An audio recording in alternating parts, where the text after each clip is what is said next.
and installed some speakers into our living room and our kitchen. I didn't think anything about it. I was just like, okay, cool. She asked me if I wanted one for my room and I told her I'd let her know. Later on that day, I see a freaking speaker in my room. 2 days ago, I had a boy over in my house. He asked me why I had cameras all over my place. Part 2 is up. Part 2 of how I found out my roommate put cameras all over our apartment and was spying on me. Disclaimer, this is not my story time. Listen to me on Instagram. But one day I have a boy over and we're watching Netflix. That's when he starts looking around my apartment and asks me why I have cameras installed. I was like, what cameras? He's like, all those speaker things are cameras. Don't you know that? That's when I nearly had a panic attack. He grabbed them, opened them up, and showed me the camera that was inside. Like I said, my roommate told me they were speakers and she even offered to put one in my room, which she did. That's when he told me that my roommate has been spying on me and recording everything I've been doing while I've been home alone. He then suggested we go into her room and see if she had one in there. We walk into her room and start searching. That's when I get a message from my roommate. It's a picture of me and the guy in her bedroom. And she started saying that I was stealing from her room and that she was going to take legal action. Of course, being smarter than her, I know I'm not breaking any laws. When I told her that she had been recording me the whole time and that I was the one that was going to take legal action, she told me she was sending the cops over. That's when my friend opens her laptop and finds all the videos she had recorded of me. Guess what? She had been uploading them to a website where people were paying to watch me. Part 3 is up.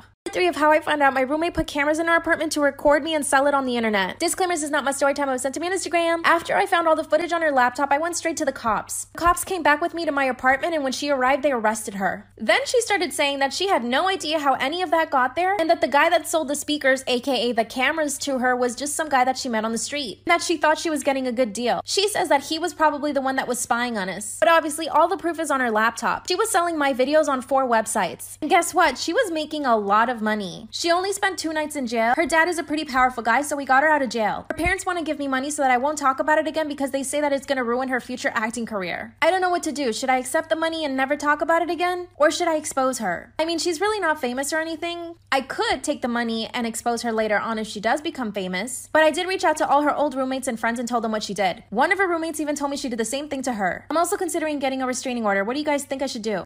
Story time about how my roommate tried to kill my dog and blame it on me. This is not my story time. It was sent to me on Instagram. My roommate is literally the craziest person I've ever met. It's a freaking nightmare. Wait till you hear everything she's done. Her and I moved in together at the beginning of the year, so we haven't been living together for that long. But before that, I considered her one of my best friends. We would hang out all the time. Oh yeah, and she loved my dog. I had just gotten out of a relationship and I told her I wanted to find an apartment and she suggested we live together, so of course we went and found an apartment. Things were good for the first 2 months. We had movie nights, we would cook for each other, and we would just go about our business without any problems. Luckily, I work from home, so I'm always with my dog. Whenever I have an errand to run, I'll just leave her in my room and she usually sleeps. A month ago, I come home and I hear my roommate yelling at my dog. But my roommate didn't realize I was home. When she saw me, she picked up my dog and pretended that she was just joking. I did not like it at all, so I confronted her and I asked her why she was yelling at my dog. She said she wasn't and that I must have heard wrong. The following day, she went to work and left the door open. My dog was about to run out and we live on a busy street. Part 2 is up. Part 2 of how my roommate tried to kill my dog and blame it on me. Disclaimer, this is not my story time. It was sent to me on Instagram. So my crazy roommate started leaving our front door open, knowing very well that my dog could escape at any moment, and we lived on a busy street, God forbid. So I would constantly tell my roommate to stop leaving the door open. That's when she told me that she doesn't know how that's happening and that somebody else must be doing it. This girl was literally trying to convince me that someone was opening our door on purpose. So I finally decided to confront my roommate. I asked her why she was leaving the door open and why she yelled at my dog. And then she confessed that she actually hates dogs. She thinks they're gross and they don't belong in a house. She also told me that she always pretended to like my dog so that I wouldn't get offended. I told her that I thought the best thing for us was for me to move out. She starts to cry and begs me not to leave. She told me that she'll try to tolerate my dog more. After that, she gave me a printed sheet of paper with rules on it. Basically all the things my dog can't do. For example, my dog can't hang out in the living room or even sit on the couch, which she always did. And the biggest rule of all, she did not want her in the bathroom or the kitchen. She wanted her to be in my room all day. This is where it gets scary. Part 3 is Part 3 of how my crazy roommate tried to kill my dog. Disclaimer, this is not my story time. It was sent to me on Instagram. When she gave me all the new rules of how my dog had to behave, I told her I was definitely moving out. That's when she told me that she wished my dog was dead. She told me that my dog was coming in between her and my relationship. Ew. I literally had to sit her down and explain to her that my dog is like my child. I love my dog so much. I would do anything for my dog. Then she asked me if I loved her. I was like, yes, of course I love you, but my dog is like my child. So if I need to move out, I will. Then she gave me the silent treatment. A few days later, I tell her I'm gonna go to my friend's house. I get in my car and drive away, but I realize I forgot something, so I drive back home. That's when I walk into the apartment and I see my roommate holding my dog over the balcony. She was literally about to drop her. I grabbed my dog and I ran away. I went straight to the police and I filed a restraining order. So the police went to talk to her and she told them that I was the one that tried to throw my dog over. Thankfully, the police don't believe her, but now I have to find a place to live. How am I gonna go to my apartment and get all my stuff? What should I do? Story time about how I set up my boyfriend to cheat on me so that I could break up with him. Disclaimer, this is not my story time. It was sent to me on Instagram. I'm at the airport, so I'm sorry if it's noisy. My boyfriend and I have been together for way too long. When our relationship first started, I was constantly chasing him. He never wanted a relationship and basically didn't want to commit to me. So basically, he was trying to be an F-boy while he was with me. And of course, I let him do whatever he wanted because I was too afraid to lose him. I didn't want to be that annoying, nagging girlfriend, so I just never said anything to him. Fast forward 5 years. I've had a huge glow up since we started dating. I lost weight, I got super fit at the gym, like I have abs now. I opened up my own nail salon, and I even got myself a car and a house. Well, let's just say that he stayed the same. In fact, he has no ambitions to getting a better job or anything, and it really annoys me. He started talking about getting married, and I was like, hell nah. But I don't know how to tell him that I don't want to be with him anymore. I mean, I love him, but I just don't want to be with him anymore. And because I'm too much of a coward to actually break up with him, I set him up to cheat on me. I found this girl on Instagram, and I told her to DM my boyfriend. He DM'd her back. Part 2 is up.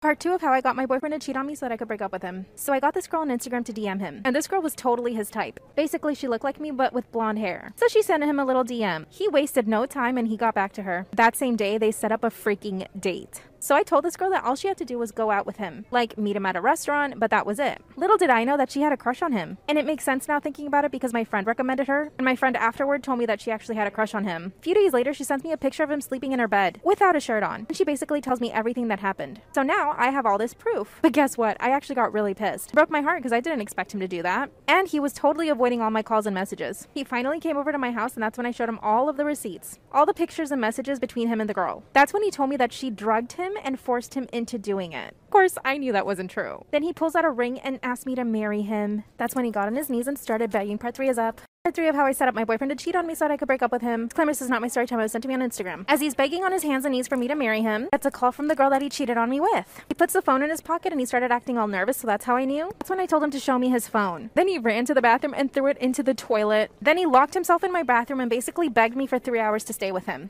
Told me that he would never be able to find anyone as good as I was, and that he loved me and blah, blah, blah, blah. At this point, I told him I was going to call the cops to get him out, but I just couldn't bring myself to it. I really felt bad for him. I mean, after all, I did set him up. He eventually left and I didn't speak to him for a few weeks. A few days ago, I actually started talking to this new guy. He's been super flaky, and every time we decide to go out, he always bails. So now I'm thinking maybe I should take my ex back. He sent me flowers, but I've been trying to ignore him. But my parents don't want me to get back with him. Part of me thinks that he was probably already cheating on me. I mean, he DM'd that girl really quick.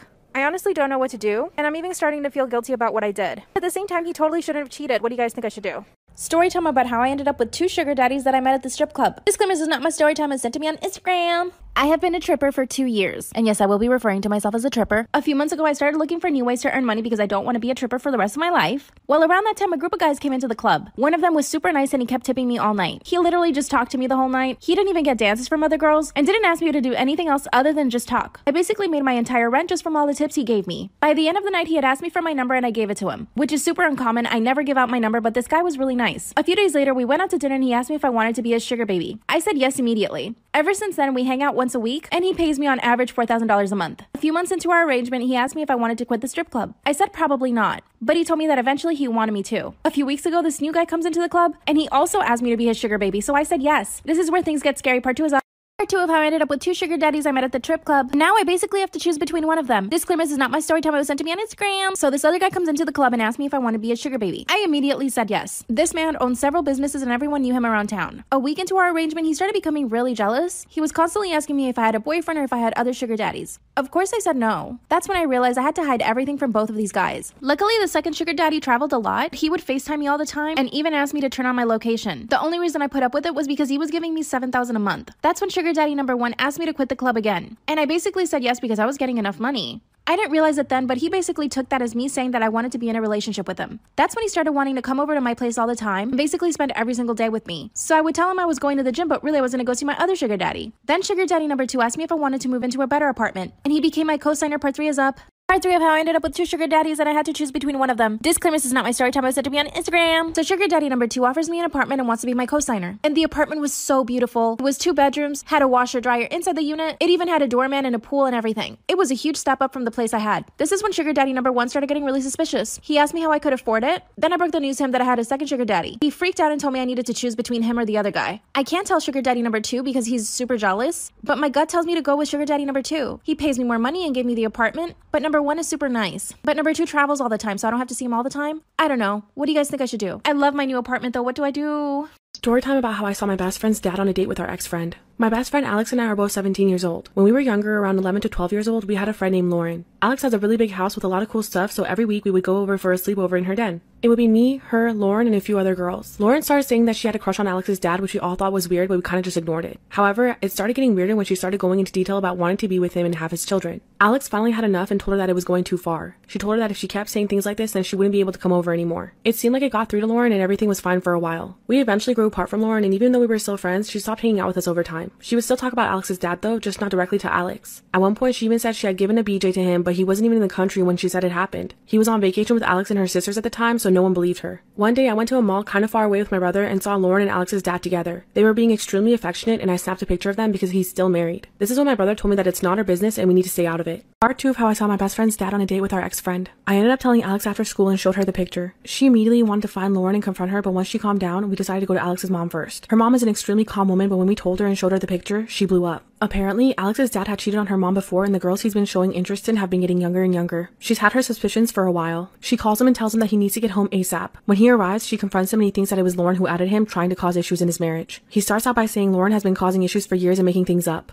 When she told him it wasn't Lauren who added him and showed him the picture, he flipped out. Alex called me crying and I could hear her parents screaming at each other, so she came to stay with me and my family. Alex's mom kicked her dad out, said it was over, told him he's never seeing the kids again, and topped it off by telling him that she's calling the cops. After this, he started calling Alex and she answered the phone telling him to never call her again and then hung up. This is when Alex's mom calls Lauren's mom to tell her what's been going on. Part 3 of how I saw my best friend's dad on a date with our ex-friend. Once Lauren's mom found out what was going on, she flipped out as well. She had her suspicions something had been going on with Lauren because she was being super secretive and her mom wasn't able to put it together. Alex's mom also told Lauren's mom about the stuff that she used to say. Lauren's mom searched her belongings to try and find any texts and talked to Lauren to find any evidence of their relationship before she was 18. Lauren hasn't been to school since, but she sent me and Alex texts on WhatsApp calling us nasty names and saying that Alex is going to end up a fat C word like her mom. However, Alex and her mom are both gorgeous. She also said that since we outed her relationship, she's going to out me and Alex as gigantic lesbians. We didn't get mad at her because it sounds like some pretty messed up stuff might have happened to her, and we just hope that she gets the help that she needs. Alex and her mom are doing as well as can be expected. Alex's mom got a lawyer and a therapist for Alex. Everyone at school knows what's going on and it's weird for her. A few people are talking about Lauren, but everyone agrees that Alex's dad is the piece of trash here. If they find proof that he did stuff before Lauren was 18, they're going to the cops with the evidence. Alex's mom already called the local department with her suspicions, but more proof is needed. A habit I've had for almost 3 years now is that every day I write down a description of the outfits my friends are wearing. I do this because we go to school together and I see them every day. The exception of when I've done this is when school was virtual or over summers and breaks. I've had the same friends for a while, so the data I have on some of them is dating back to when I started doing this. At first, it was an experiment to see how often people repeat the outfits they wear. If I could find this out, then I know how often it's acceptable for me to repeat an outfit. Then it became a habit and I like doing it. It's cool to see how their styles have changed over the years, and sometimes I can predict what they'd wear based on this data. I also like the routine and going over my findings. My friends have never known that I've done this. I had a friend over yesterday and I went to the bathroom while she was left in my room. I keep all my data on Google Documents and create a new one each month so I can easily copy and paste for chart making. I had left my computer open and the document was pulled up on another tab. On the original tab, my friend and I were watching YouTube. My friend says that she accidentally closed the tab and that's how she found my document. She read through part of it and got really upset, telling me that it's weird. That's when she proceeded to leave and go tell our other friends. They only think that I've been doing this for a month. Am I wrong for tracking their outfits like this?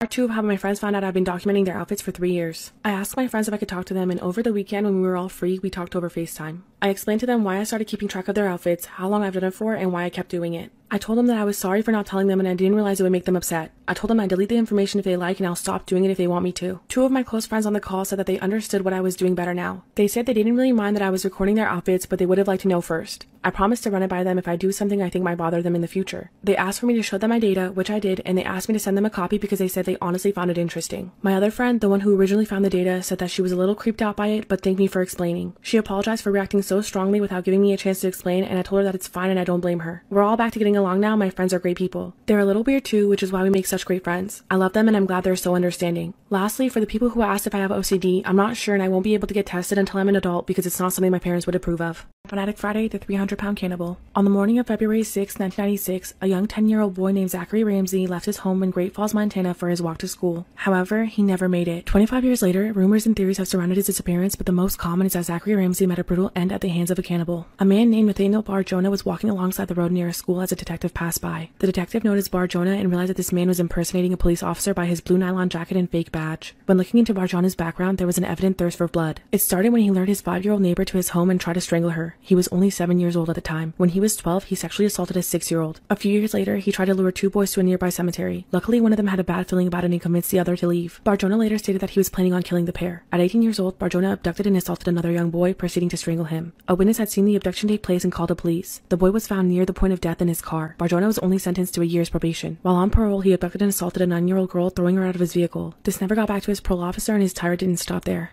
On Fanatic Friday Part 2, The 300-Pound Cannibal. In 1976, Nathaniel Barjona was released from parole. In 1977, he abducted 2 boys from a movie theater, taking them to a secluded area and assaulting them. He tried to strangle one of the boys, driving off when he believed he succeeded. By a miracle, the boy survived and went to get help, leading to Barjona's arrest. This time, he was set to serve 18 to 20 years. He was sent to a state hospital for treatment. At the hospital, he talked about his fantasies about abducting, murdering, and cannibalizing children. However, a judge released him because apparently the state didn't prove Barjona to be dangerous. In 1996, Zachary Ramsey disappeared. There were reports of witnesses seeing an obese adult male following him, along with reports of Ramsey heading into an alleyway in a 4-door car running him over. Despite this, the case went cold. It's largely believed that Barjona was his killer. In the following years, Barjona continued to abduct and assault young boys in his apartment. He would also cook food for his neighbors, which had strange meat in it. When he was arrested in 1999, a search of his home was completed. Police found pictures of children, journals written in code, and a human bone. He also had a list with the names of his victims, and one of the names was Ramsey's. His diary included instructions on how to cook and eat children. He was sentenced to 130 years in prison and died in 2008 at the age of 51. This is why best friends can be abusive too. I had moved to England with my ex around 3 to 4 years ago. We had broken up but remained good friends and just rented a house together. We weren't hostile and learned that we were better as friends than in a relationship. I started going out to local bars and shops to make friends because I didn't know anyone there. This is when I met a guy named Craig who quickly became my best friend. He was a little odd, had family in the area and his own flat. Shortly after meeting Craig, my ex moved back in with his family and I couldn't afford to make rent on my own. This is when Craig and I decided to rent a house together. We weren't romantically or sexually involved, we were strictly just friends. He was the type of guy who always had a few girls in tow, so he'd never be without a love interest. I started seeing a guy named Jay who would stay over a few times throughout the week, eventually becoming my boyfriend. Craig quickly made it known that he hated it. We would argue about him and I made it known to him that we were only friends, so he needed to stay out of my dating life. One night, Craig pounced on me in my room, getting on top. He put his knees on my arms and started to strangle me. He was saying things like, "Where is he now?" And I honestly thought, terrified he'd be released and come back at any moment, so I grabbed just a few of my things in a rush. I didn't have my phone or any money. I drove to a patrol station, bleeding from my head with no shoes and bruised up. I broke down using their phone to call my mom. She was annoyed that I had woken her up at first, but once I explained what happened, she sent me $200 to fill up my tank and get something to drink to calm down. Then I drove to my parents' house. Craig got out in the morning and it was his word against mine. I blocked him on everything and changed my number, cutting off all contact. I sometimes still get flashbacks of that night. I met my ex in college and we started a business right after our senior year. Eventually, our business started having financial troubles. He came from wealth, so I asked him to get a loan from his parents and he agreed. 2 months later, he asked for all the money back. We were always planning to pay it, but mutually decided on manageable installments. He said he needed it because his father was sick, but he wouldn't give details or let me call his mother. The money was already invested in our business. I had to take some out and give away all my personal savings. 3 weeks after this, he called me and ended things. He also wanted out of the business. The only time I saw him was with lawyers when we divided our business assets and he withdrew his name from all the documents. I was devastated, emotionally traumatized, and had no finances to fall back on. I moved back in with my mother and later found out that his father was never sick. 5 years later, I never gave up on my business and it paid off. Now I live a comfortable life. In the midst of lockdown, I got a message from my ex saying that his parents cut him out of their will. He had a child with a woman who left him and he was now struggling to feed his son. He said since he was instrumental to the business foundation, he deserved a cut from it now that it was successful. My lawyer said he has no legal claims to the business. However, my best friend thinks I'm being selfish because he was responsible for the business idea and his initial investment was twice as much as mine. Am I wrong for not wanting to help him out? Part 2 of not wanting to help my ex after he left our business. I found out through friends that both of his parents had passed away during those 5 years that we didn't have contact. After receiving the message from him stating that his parents cut him out of the will and he was struggling to feed his son, I looked into it. I was able to verify that he does indeed have a son, but he wasn't cut out of his parents' will. The money simply just wasn't as much as he was expecting. Even though he did lose his job, he had a lot of money to fall back on. I had done an interview in a local newspaper about my business and I'm guessing my ex may have read it. This is probably how he found out my business was doing so well. Since he didn't need that money, my only explanation for why he reached out to me is that he felt entitled to my success and the money I made. My best friend admitted to me that he reached out to her before he emailed me. After some coaxing, she told me that they had been casually speaking for years. I'm not the most confrontational person, so I just cut her out of my life. I found out yesterday through Facebook that they're engaged. Now I see she was just trying to get me to give my money to her future fiancé.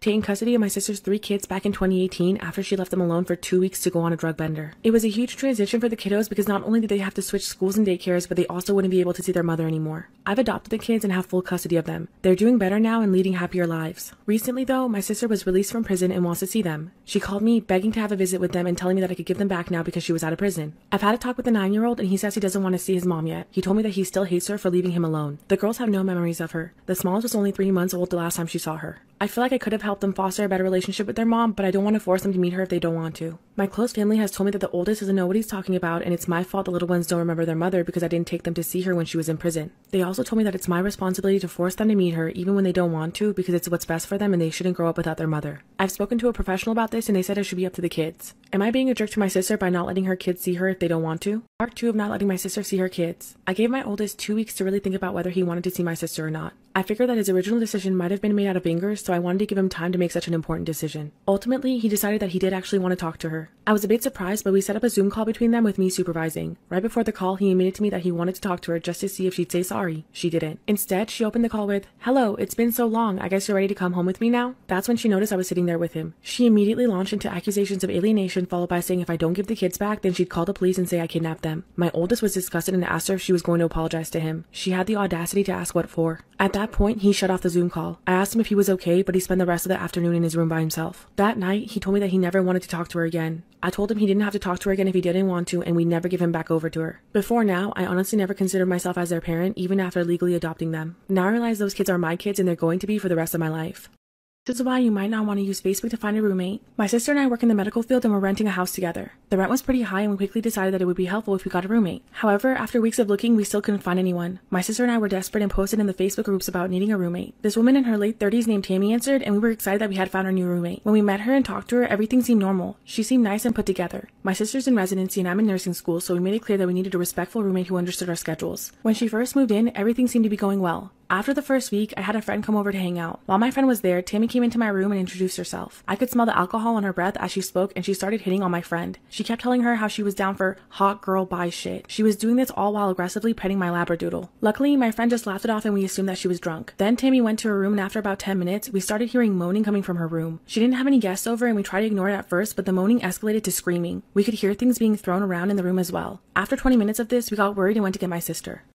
Part 2, why you might not want to use Facebook to find a roommate. My sister talked to Tammy and she apologized, saying she was just sleeping. About 2 weeks later, my sister stayed at her boyfriend's house and I was stuck with Tammy. I made myself dinner and I was eating, and that's when Tammy came downstairs. She was blasted drunk again and went to the stove. She started reheating my food, and that's when I asked her if she wanted some, but she said she was just stirring my food for me. After I ate my dinner, I went to look and she had taken all of it. Over time, I noticed she would eat our food without permission, even when I asked her not to. When I'd call her out on it, she would lie and say she didn't touch my food. We used to keep our liquor in the kitchen, but she started drinking from the bottles and we had to move them to our rooms. She would go into my room because I had a bottle of liquor and she drank it, then fill it up with water. However, it was easy to tell because it was whiskey. One night I was studying for one of my exams and I hear loud screaming. I assumed it was coming from her room, but when I opened my door, I realized it was coming from outside. I went downstairs and saw her laying on the floor of the backyard, screaming her head off. I told her that she was being loud and the neighbors would call the cops. She got up and apologized and then went to her room. However, she repeated this again a couple days later. Just when I thought it couldn't get any worse, it did. 3, why you might not want to use Facebook to find a roommate. A week after she started screaming in the backyard, my sister and I decided that we needed to get her out. We had a house meeting and told Tammy that she has a month to move out. At first, she was crying and upset, acting like she didn't know what she did wrong, but then she accepted it. However, the last month with her was the worst month of my life. I was concluding the semester at nursing school and it was about to be finals. She started eating me and my sister's packed lunches out of our lunch boxes. She also started breaking dishes on purpose, leaving the glass where our corgi and labradoodle would play. When I confronted her about it, she blew it off, saying that it was an accident and hadn't gone around to cleaning it. One night, she sat me and my sister down, threatening to sue us because we were trying to get rid of her during COVID. My sister wasn't having it and told her to get her lawyer. I installed 7 cameras in the house because I couldn't trust her while we weren't there and I was worried for our dogs. She would put her cigarette butts and ashes in our dog's food bowl, so I knew I needed to watch her. Whenever I checked the cameras, she was always up to something like eating our food, looking through our things, and going into our bedrooms when we weren't around. The craziest part of all of this is when she finally moved out and we saw her room. It was a complete mess. There was menstrual blood all over the carpet, scratches on the wall, and she left a painting that she had done of our house burning while she walked away. Story time about how I found out my husband was cheating on me with his stepsister and her best friend. My husband and I had been married for 5 years. We were living in another state when he was fired from work and my job wasn't paying well enough. We decided to move in with his family until we could figure things out and get back on our feet. He had a stepsister and she was drop dead gorgeous. Since he didn't have a job, he would spend most of his time at home while I dropped off our son at daycare and then went to work. When I would get home, he'd go to the bar. At first, I thought things were normal and he was just stressed out about not being able to find work. However, I started getting suspicious once he started being a little aggressive towards me. He stopped wanting to talk to me as often and barely slept next to me anymore. His parents planned a trip to Europe and asked us to take care of the house while they were gone, to which we agreed. I noticed whenever I wasn't home, he would be home alone with his stepsister, and whenever I got back, they would both leave. I also noticed he wasn't trying very hard to find a job, leaving all the responsibilities to me. One day I was calling him while I was at work and he wasn't picking up. I had a bad feeling and asked my boss if I could leave early. Thankfully, my boss was nice and let me go. When I got home, I heard 2 girls giggling and the sound of a guy huffing coming from our room upstairs. What I saw next left me devastated. Part 2 of how I found out my husband was cheating on me with his stepsister and her best friend. When I came home and heard the sounds coming from our room upstairs, my blood was rushing through my body. I quietly went up the stairs and found my husband screwing his stepsister and her best friend at the same time. I was so devastated and heartbroken. I didn't know what to do, so I quickly rushed out of the house and went back to work. When I didn't return home that night, my husband called me asking why I was late and started accusing me of cheating. That's when I realized that none of them had seen me earlier and decided to get back at him. Earlier that day when I returned to work, my boss asked me if I was okay because he noticed my eyes were red from crying. I broke down, and you know how the saying goes, a shoulder to cry on becomes a D to ride on. When I told him what I saw, he told me to file for divorce and make him pay for the nasty deed. He also told me that he'd be by my side and would take care of everything, including a place for me and my son to stay. I went home that night like nothing was wrong and acted like things were okay. The next day came and I went home early again to catch him in the act. This time I recorded footage of him cheating for evidence. In the end, I got a divorce, money, and full custody of my son. Now I'm married to my boss, living in a big house with someone who deeply loves and respects me. Storytime about the weirdest things to happen while working as a stripper. I was giving a $25 dance in a busy room filled with other dancers. It was the room for the cheap customers, so there weren't any dividers. Just a big room filled with armchairs and people watching each other get private dances. At this specific club, dancers were required to remove our shoes during private dances so we wouldn't damage the armchairs. We usually put our shoes and whatever else under the chair so that nobody would mess with them while we were busy. After the private dances, my guy and the guy next to me are the only ones to buy a second dance. The rest of the girls clear out and it's just me and another girl. When I look over, the other guy is sniffing the sole of the girl's shoe behind her back while she's grinding on him. We make eye contact and he drops her shoe. I don't want to ruin my own private dance by saying something, so I ignored it and just continued to do my thing. They were only 3 feet away, so it was hard not to notice things. I look over again and he's doing it again. He noticed me looking and dropped the shoe, looking away. Finally, a third time I look over and this dude is giving the heel of her stripper shoe a freaking BJ, all while making eye contact with me. This time he holds eye contact and intensely stares at me. That's when I got creeped out and avoided him the rest of the night. I also never told the girl that her shoe had been defiled. Part 2 of the weirdest things to happen while working as a stripper. One night, there was an older gentleman around 55 years old buying lots of double dances. He was tipping generously and even buying everyone in the bar a round of drinks at some point. It was around 1 in the morning when this large, curly, red-haired lady smashes down onto the push-and-door lever as hard as humanly possible. Every patron in the club turned and looked at the door. She stood there in all her glory with a red-fried perm, mom jeans, and thick frame glasses. I could instantly tell that she was seething with anger. She was on a mission and stormed towards the back of the club where the VIP rooms were, all while shouting, "Derek! Derek, where the F are you?" The bouncer immediately notices and runs towards the back, trying to stop her from causing any problems. However, it was too late. She swings the VIP room door open and sees him in there with 2 girls getting a double dance. She immediately grabs him by the arm and starts yanking him towards the door, all while smacking him repeatedly. She pulls him out into the parking lot and then into her car. That was the last we ever saw of generous old Derek.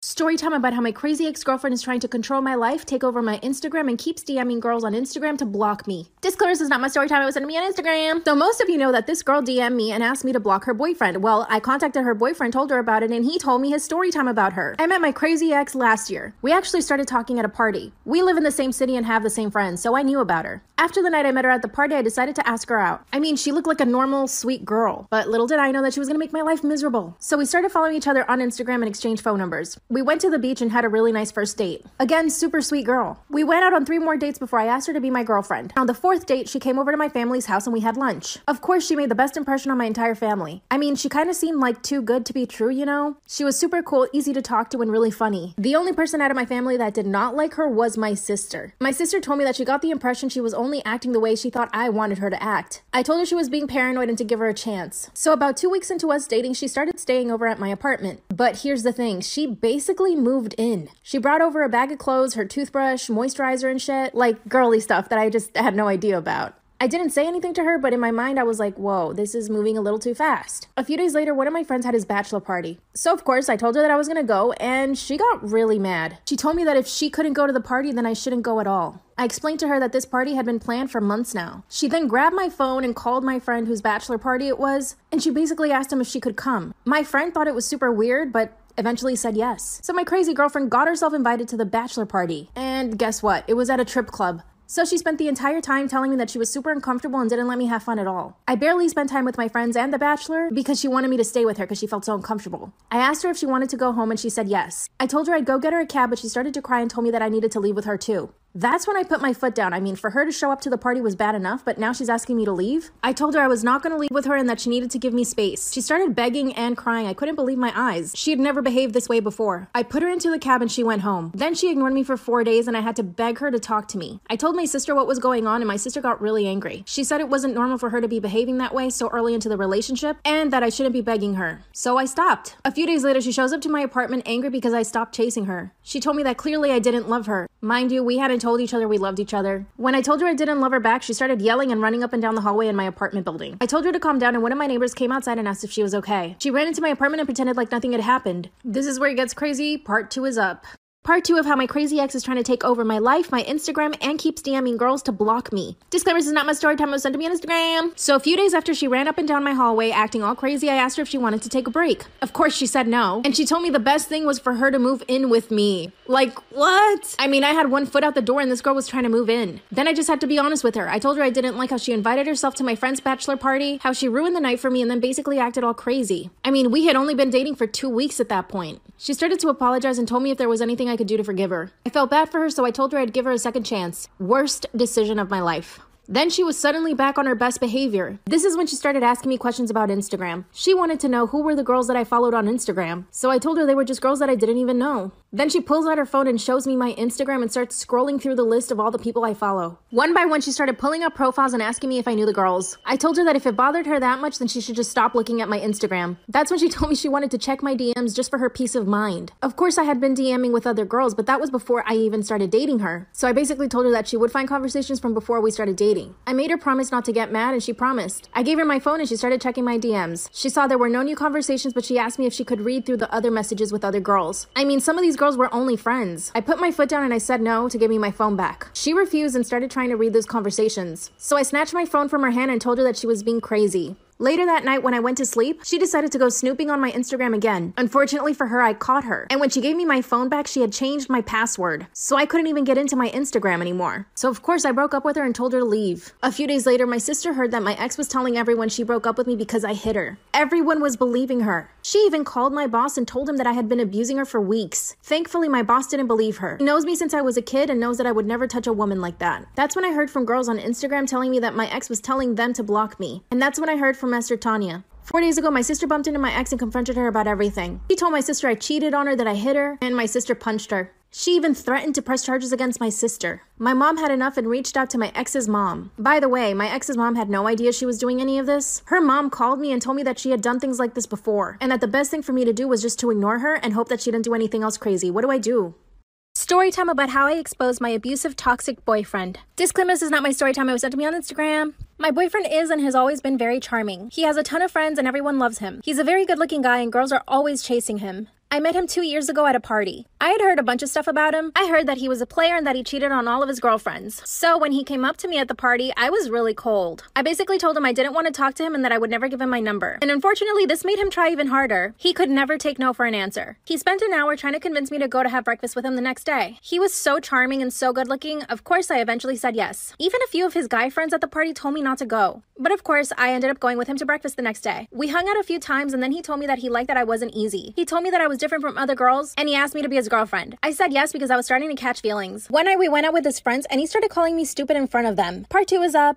Part 2 of how I exposed my abusive, toxic boyfriend. Disclaimer, this is not my story time. It was sent to me on Instagram. So we went out with his friends one night and he started calling me stupid in front of them. He had never done this before and I was really surprised. I thought maybe he was just doing it to impress his guy friends. That's when I asked him straight up in front of his friends why he kept calling me stupid. One of his friends steps up and says, "Yeah, why do you keep calling her stupid?" He stayed quiet for a second and didn't know what to say. Then he just laughed it off and said, "Oh, I'm so sorry. I didn't realize I was doing that." That's when his friends started asking me questions about myself. I told him I was studying to be an engineer and that I had graduated with top honors. Well, let's just say they were all super impressed. We finally got into his car and he was driving me home. I was upset at him, so I decided not to give him a kiss goodnight. I started getting out of the car and he grabbed my wrist really hard. He pulled me back into the car and forcefully kissed me. He said that I embarrassed him in front of his friends, but that he'd give me a pass for it. I was actually in shock. A few weeks later, we were at the mall and he pulled my hair because he said I was looking at some guy. I tried to get up and leave and he wouldn't let me. Part 3 is up.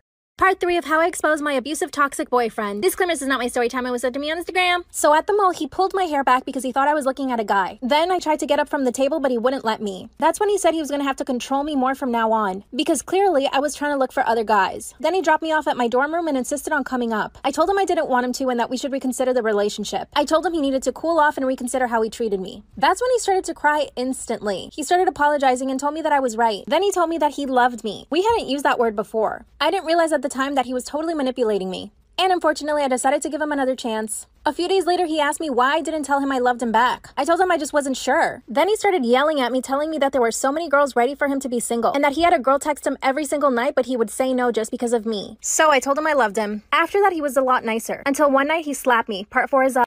Part 4 of how I exposed my abusive, toxic boyfriend. Disclaimer, this is not my story time. I sent me on Instagram. One night, he took me out to dinner and started asking me all these weird questions. He wanted to know about my last ex and why we broke up. And when I didn't give him enough information, he got really angry. When we got in his car, he slapped me and told me that I was a liar. After that, he just got worse. He would randomly just push me up against a wall if I annoyed him. He would constantly take my cell phone and start checking it. He even made me give him the password to my email. I decided that I was going to start recording all the abuse. I started recording all of our conversations and even set up a camera in my room. And of course, I had all this proof. One day I finally told him I didn't want to be with him anymore and he threatened me. I also told him that I was going to go to the police. Then he told me I would never be able to leave him and that no one would believe me because he never left bruises. That's when he started stalking me. He would also show up at my apartment and try to force his way in. He would grab me and try to kiss me and I would just push him away. So I finally went to the police. And I also went to the head of the school. I finally got a restraining order and the school expelled him. If you've experienced any of this, please get out of your relationship. Don't make my mistake.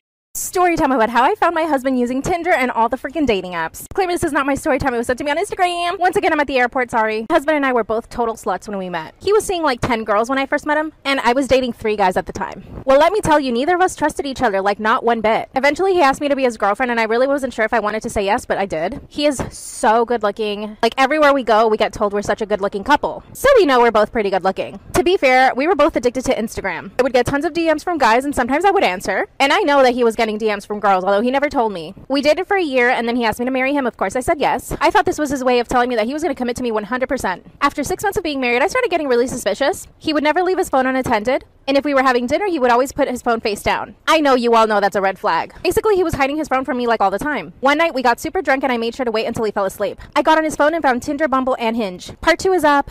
Part 2 of how I found out my husband was using Tinder, Bumble, and Hinge all at the same time. But yeah, and cheating on me. Disclaimer, this is not my story time. It was sent to me on Instagram. So I got him drunk enough that he fell asleep. I got onto his phone and I found all the dating apps. I quickly screenshot every conversation he'd had on each of the apps. I was literally on his phone for 4 hours. Like, I didn't sleep at all that night. And the whole time I was reading his messages, I was crying. Like, I literally thought he was dedicated to me. I sent myself all of the screenshots and then deleted them from his phone. I also went through his Instagram and found a bunch of DMs from different girls. And a lot of them were big influencers. I can spill so much tea about that, by the way. I found a bunch of naked pictures from girls as well, and he even had a freaking Snapchat. At that point, I couldn't look anymore. So here's what I did. I invited both of our families to our house for dinner, ordered from a super fancy restaurant, and made sure everyone was coming. When we sat down to dinner, I told him I was going to go get my laptop. He asked me why, and I told him to give me a second. He literally thought I was going to give him a big surprise. That's when I exposed him in front of both of our families. Part 3 is up.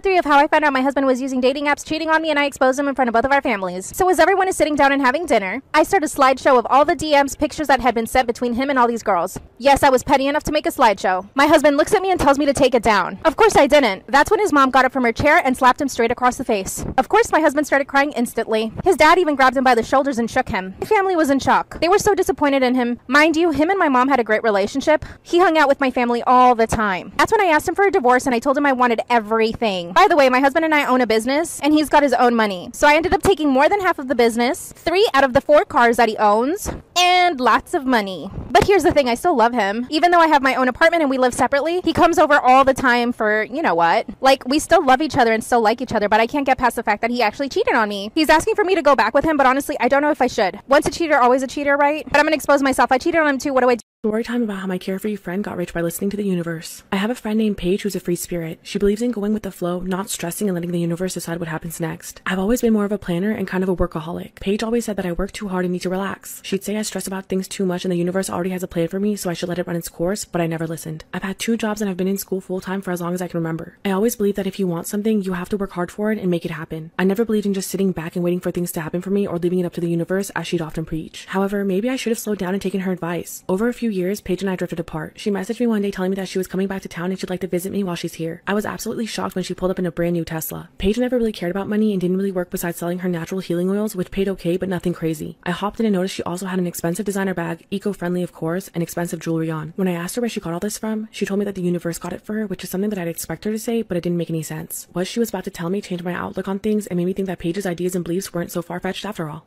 Part 2 about how my carefree friend got rich by listening to the universe. Paige told me how she always knew things would work out and the universe would take care of her if she did her part. She told me she got all of this money by being nice to the earth and catering to Mother Nature, which still made absolutely no sense to me. It sounded good, but I knew that the money didn't just fall into her lap from the sky for being nice to the planet and believing that the universe would take care of her. Upon further questioning, she finally explained that the universe told her to invest half of her money into something she believed in and donate the other half. She said she had been putting half of her money into solar power and eco-friendly stocks and donating the other half to environmental activists over the years. Paige believed that since she was doing her part to care for the planet was caring for her back. Well, it turns out that the stocks that she invested in for years blew up. She made enough money to live comfortably for the rest of her life. To be honest, I was in complete shock. I always thought her carefree attitude and laid-back lifestyle wouldn't get her too far, but I turned out to be completely wrong. She ended up doing way better than me, all while working and stressing a lot less. Since then, I've taken a page from Paige's book. I worry a lot less about the little things and try to enjoy my life with her same stress-free attitude. Maybe with this way of thinking, the universe will look out for me next. Or maybe she just got lucky.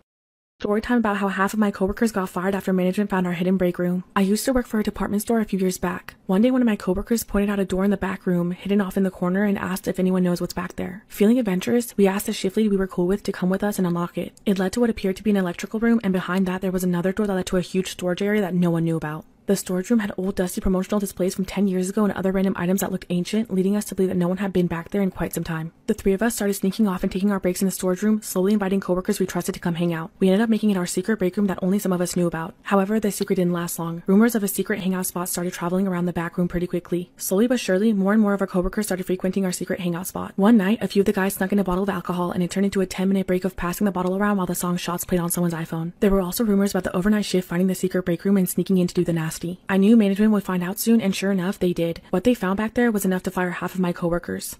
Part 2 about how half my coworkers got fired after management found our hidden break room. With word traveling fast about the crazy things going on in the secret break room, I knew it was also a matter of time before management heard about the rumors being spread. I decided to stop taking my breaks in there with the others because I had a feeling that we were about to get raided. For a few weeks, it was fine, and I kept hearing more and more stories about what was going on in the hidden room, especially during the overnight shifts. It was being used as a spot to hang out, drink on the job with friends, sleep during your break, and apparently sleep with others while at work as well. As I predicted, management heard about the craziness and decided to pop in at peak hidden break room hours one day, which led to a lot of people getting fired. Apparently, they went in and found coworkers doing party drugs and of course fired them on the spot. This led to a drug test for everyone on shift, which some of my coworkers failed. I guess word didn't get to the overnight shift, or they just didn't care, because management popped in again at the dead of night and found another guy sound asleep in there, complete with a pillow and blanket from the store. All the firings led to us being super short staffed right in time for peak season. OGs that are still working at the store years later tell the tale about the secret break room to all the newbies to this day. Most of them think it's just an old wives' tale, but the old timers like me know it's a fact and a classic store legend.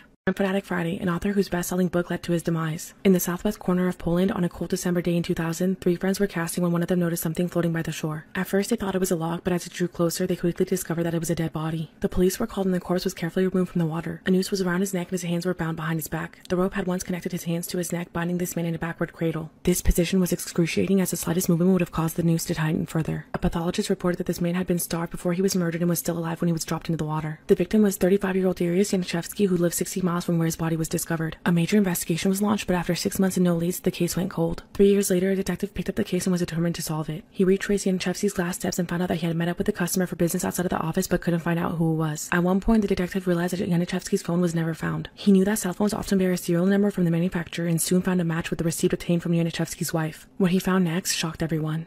Fanatic Friday Part 2, an author whose best-selling book led to his demise. After the detective searched the serial number for the missing phone, he found that it had been sold on an internet auction site just 4 days after Yaniszewski disappeared. Investigators quickly found the seller to be 30-year-old Polish author Christian Bala. The detective checked Bala's background and discovered a recently published novel called Amok. This crime novel quickly became a bestseller in Poland. It was about a bored Polish intellectual who murders a female lover for no reason and conceals the act so well that he's never caught. When the detective read the book, he found many details about the murder in the novel eerily familiar. The method of the noose that was tied and the weapon that was sold on the internet website was similar to the phone being sold. This detail was never released to the public by police and was too extraordinary to be a coincidence. However, the detective knew that this alone wasn't enough evidence. The only thing tying Bala to the crime was the cell phone. When they searched his profile on the online auction, they made a curious discovery. He had looked for a book about strangulation and tying a noose. As they dug deeper, questioning people close to Bala, prosecutors believed the motive for killing was tied to jealousy. Bala had assumed that his estranged wife was having an affair with Yaniszewski. He was sentenced in 2007 and found guilty. He's serving a 25-year sentence. Storytime about my paranormal experience in the mountains. My best friend and I live by some canyons in California. We love to take day trips in the canyons to get away from the city noises. We are always cautious of where we park and who's around us when we go because it's always just the two of us. At this time, we were 17 and had driven all the way up to the top where the road was blocked off. We parked, kicked back, rolled down the windows, and enjoyed the fresh breeze in silence. Since we were pretty high up in the mountains, there weren't any homes, stores, and especially no phone or radio service. The little parking place was basically the edge of the mountain, so if anyone was to fall, they'd go straight down to their demise. There weren't any bushes or trees to break any falls. After about 30 minutes of relaxing, we hear what sounds like a woman groaning in pain. We look at each other in confusion because there wasn't anyone around and the next parking spot was another 10-minute drive down. It was around 7 p.m. and the sun was already setting. We ignored the sound since we only heard it once, but after about 15 minutes, we talked about the noise and decided to try and figure out what it could be out of curiosity. Right then, we heard it again, but it was louder. We thought someone might be hurt, but again, no one should be around because there weren't any walking trails and it was impossible for anyone to be below or above. This is when we stupidly got out of the car and used our cell phone flashlights to look around. Part 2 of my paranormal experience in the mountains. We double-checked to see if anyone was there, but we saw nothing. That's when my friend called to me, telling me that she had a bad feeling. Right before I had the chance to ask her about what, her body jolts closer to the edge of the mountain. At first, I thought she was pulling a prank, but the look on her face was of pure shock, followed by her bursting out in tears. I started to panic and tried to calm her down, but from a distance coming up the road, seemingly out of nowhere, we saw an older man limping towards us. He had dirty, torn-up clothes on. There wasn't any blood or noticeable injuries on him, but the fact that he was limping towards us alone and far away from any trails creeped us out. I snapped my friend out of it and we ran to our car. We locked the doors and pulled out of the parking lot. The man was nowhere in sight as we made our exit. After about 20 minutes driving back down, we see the same man limping. There was no way he could beat us going down the road. I asked my friend what happened earlier and why she was crying. She said she felt the urge to jump and felt like someone had pushed her. The next day, a friend tells us that apparently a month prior to this incident, a man, his wife, and only daughter had died up there. No one knows exactly what happened, but the woman's body was found at the bottom. The man's body was found in a car crash where we saw him the first time, and the daughter's body was nowhere to be found. Storytime about how a stranger hunted me through a national park. I was camping in the middle of nowhere in Washington near Mount Rainier. Not the official campground, just way out in the forest where I wouldn't have expected to see another human for miles. One night, I wake up and hear something. I open my tent and was surprised to see a guy sitting where my fire had been, right outside of my tent. He looked like a regular guy, but he was sitting just a couple feet away from my tent and it made me uneasy. I also noticed that he didn't have a bag or pack or anything with him. When he saw me open my tent, his eyes widened like he had just seen a ghost and he bolted off. It shook me to my core at first, but over the next day I managed to put it out of my mind. I thought to myself that it was just an odd occurrence and that guy was probably on drugs or something. I made myself believe that he had somehow managed to set up a camp not far from mine and it was just a coincidence. 2 days after this, I had hiked another 15 miles in totally random directions that nobody could take the same path as on accident. I was sitting by the fire that night and I started hearing noises. I was convinced there was someone there. I called out to them and out of the darkness, someone asked me, "Do you know how to get to Bell's Canyon?" I quickly said no and I don't even think that's a real place there. However, they kept talking to me from just out of my line of vision. It only got creepier from here. Part 2 of how a stranger hunted me through a national park. I grabbed my flashlight and tried to see them, but they yelled at me to aim it away. This spooked me, and not wanting to piss off a potentially crazy person, I did. After about 15 minutes, the voice was still asking me random questions from the darkness. I was so freaked out and it sounded like it had gotten closer. I built up the courage and shined my light in the direction that the voice was coming from. It was the same dude who had been outside my tent 2 nights before. I realized that he had to have followed me almost 15 miles over 2 days because there was no way that he could have just accidentally wound up in the same spot in such a vast wilderness. At this point, I knew it was no coincidence. As soon as my light hit him, he took off again. This time I started to chase him, but I didn't want to get lost in the wilderness in the dark and stopped after only 100 to 200 feet. I decided the trip was over the next morning and hiked back over 3 days, constantly doubling back and trying to throw anyone off my trail. I would also occasionally hide and wait to see if he would come by following me. On the first night hiking out, I heard what sounded like a person walking in circles outside of my tent twice, but by the time I mustered the courage to look, there was nothing. The whole hike back I had knots in my stomach. I almost cried when I finally got back to my car and the relief washed over me. Time about my scariest experience being home alone. When I was 14, I lived with my grandparents. They lived in an old bungalow type of house. It was one story and we had stairs that went right up to the attic. No one ever used the attic and it was just used to store things. My room door was near the stairs leading up to the attic, which I hated because I always got scared something would crawl down when I left my room. One night, my grandparents had to pick up my aunt's family from the airport. They wouldn't be back until early morning. I told them that I'd be safe at home overnight. We lived in a gated community with guard dogs and I thought everything would be okay. Before they left, we had an early dinner and I was stuck doing the dishes. While I was doing this, I could hear the neighboring dogs barking a lot, but I didn't think much of it because they always did that. After cleaning, I locked every window, shut off the lights, and headed to bed. When I entered my room, the lights were on and everything looked completely normal. I had barred and tinted windows because my grandparents didn't want anyone peeping in my room since it was a one-story house. They were barred because when my uncle was younger, he'd always sneak out, so they put bars on the window to prevent him from doing that. When I turned off the lights to go to bed, I saw a silhouette of a man illuminated by the streetlights standing outside of my window. I thought I was hallucinating. When I turned on the lights, he was gone. When I turned them off, he was there. 2 of my scariest experience when I was home alone. When I turned the lights on and off the 3rd time, the man's figure wasn't there either time. I sighed in relief and thought my mind was just playing tricks on me or that something was casting a shadow. I double locked my door to be safe with one on the doorknob and one of those latch locks. I tucked myself in bed and tried to fall asleep even though the dogs were still barking outside. When I was finally falling asleep, I heard something above me moving. Something in the attic. I pushed the thought down and hugged my pillow, telling myself it was just rats. My heart sank when I heard someone hurriedly go down the stairs and stop at the bottom. I covered myself with a blanket and waited, wishing my grandparents had given me a phone for a time like this. Suddenly, I heard my doorknob being gently fiddled. I wanted to vomit when I heard a click followed by a quiet turn of the knob. It turned, but it didn't budge. When they noticed, they tried to push it. I finally stood up and softly pushed my body against the door, locking everything up again. I didn't want to make a sound. I don't know why they stopped, but they did. Then I heard footsteps go up the stairs as I sat there. I saw something move in the corner of my eye, and there outside of my window was the shadow. I forced my eyes closed and ignored it until I fell asleep. All I remember is the next day I was having breakfast with my family. I brought it up to my grandparents, but they scoffed that it was probably rats. I never brought it up again, but the attic window had been opened.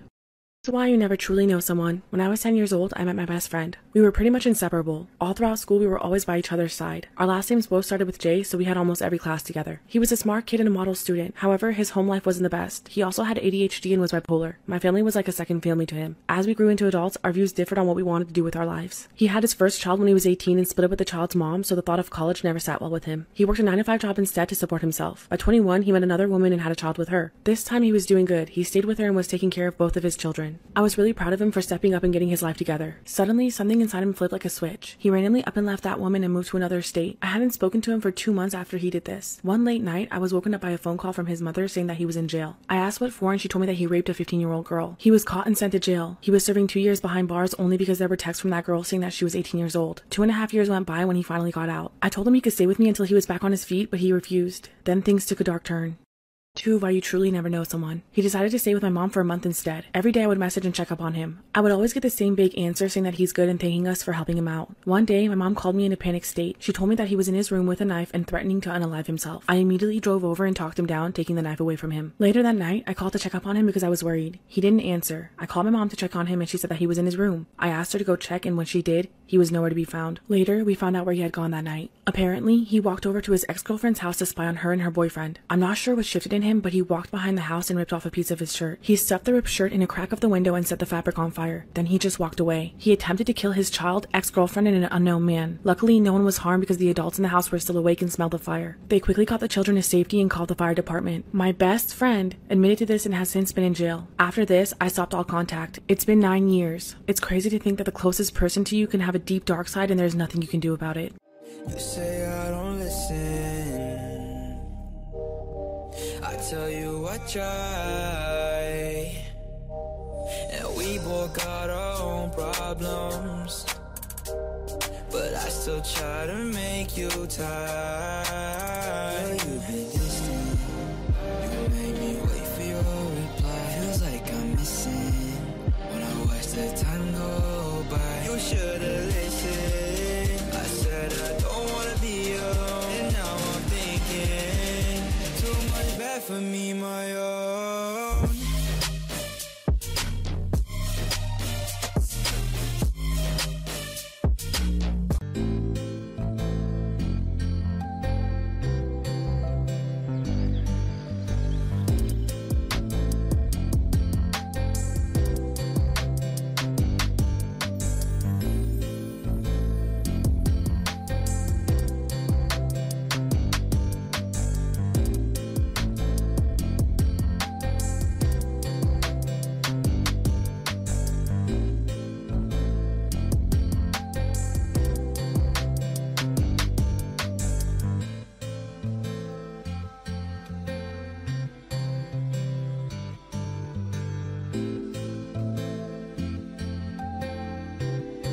Fanatic Friday, how bullying led to a young girl's murder. Rena Verk was a 14-year-old girl who came from an Indian background and desperately wanted to be accepted amongst her peers. She felt restricted by the rules of her family's faith as Jehovah's Witnesses. Due to peer pressure, she began to rebel. She started smoking and in 1996 falsely reported her father of sexual molestation in hopes of being moved into a foster home for more freedom. As a result, she was moved from her family's home into the care of the state for several months. The charges were later dropped and she returned home. One evening on a Friday in November of 1997, Rena was invited to a party by her friend near a bridge. Shortly after this, Rena was swarmed with a group later known as the Shoreline 6. A rumor had broken out about Rena trying to steal one of the girl's boyfriends. That specific girl confronted Rena and put out a cigarette on her forehead while 7 to 8 others watched. They cornered her and repeatedly hit, punched, and kicked her. Rena cried out in pain and said that she was sorry repeatedly. Finally, one of the girls told the others to stop and the first beating ended. Rena staggered across the bridge toward her home, however, a couple members of the group followed her. Kelly Ellard, who was 15 at the time, and Warren Glowatsky, who was 16. They forced Rena to remove her shoes and jacket and started beating on her a second time.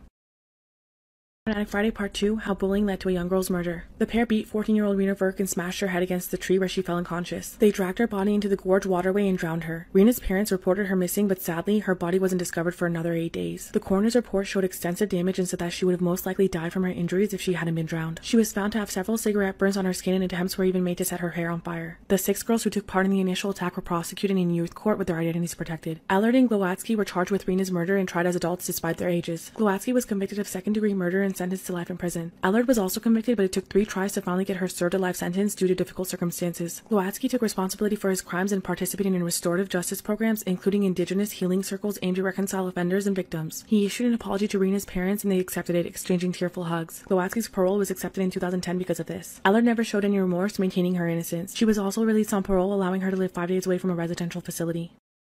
Storytime about the most outrageous thing I saw working as a waitress. A guy came in with his date one night and throughout the evening he was the picture of courtesy and good manners. I appreciated it but didn't delude myself that I was the source and figured he was just in a good mood because the date was going well. He was certainly in a celebratory mood because he was sparing no expense. He asked for our highest quality wine, she got our most expensive entree, and he even ordered one of every appetizer for her to sample when she made a remark that she was having trouble deciding. It was a real feast. So the evening starts wrapping up and I get their check. I asked if they'd be paying together or separate and she starts to say separate, but he makes a big deal of saying, "Oh, are you kidding me? Together, definitely together. You never have to pay when you're with me, babe." Then he slides me his card. I get everything sorted and bring out the receipt. It's almost a $300 bill. He doesn't even blink and makes a big show of leaving a $100 tip. He thanks me for my service and emphasizes what a lovely night they've had. A tip that size is exceptional, so I thanked him profusely. He said there's no need and goes on to say how underappreciated waitstaff are and says, "Don't plan to tip, don't eat out, you know?" Looking at the mesmerized girl the whole time and not giving me a glance. After that, he helps her into her coat and they go off. However, not even a few minutes later, he comes back and what he says leaves me speechless.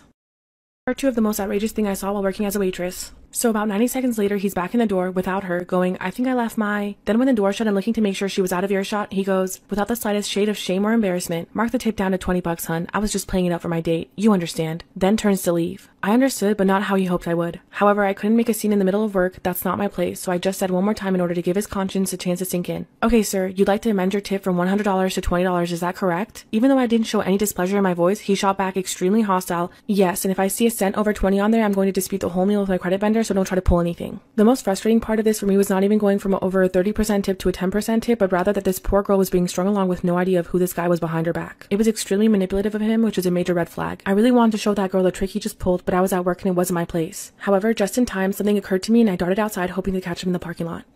Part 3 of the most outrageous thing I saw while working as a waitress. I got lucky because he parked on the street and he was dealing with the parking meter. I flagged him down and ran across the street, nearly stumbling into traffic in my haste for this delicious moment. His date was already in the car but rolled her window down since no one expects the waitress to follow you to your car waving her arms like a crazy person. I made it across and said more than loudly enough for her to hear, "Sir, we amended your tip from $100 down to $20 as you requested, but you'll need to fill out a different receipt reflecting your new total for our records. This is just a bookkeeping regulation that goes way above me. It has nothing to do with you retroactively downgrading your tip from $100 to $20. We're just glad you enjoyed your evening." His jaw was on the floor. He tried to pretend like he didn't know what I was talking about, giving me some line about how I must be after someone else since he only came back because he forgot his keys. However, I wouldn't let it rest. The more he played dumb, the more I repeated versions of, "You wanted me to change your tip from 100 to 20, you came back in," and so on. He finally went, "Okay, whatever, sorry for the miscommunication. If you need me to fill out a new receipt, I can." I'm guessing he didn't have the money in his account because he signed the new receipt. His girlfriend was visibly shocked and he was staring daggers through me. You could feel the rage emanating off of him. Then they drove off. Hopefully he'll never do that again. You say there's no way we could go back, and that I've broken what we had.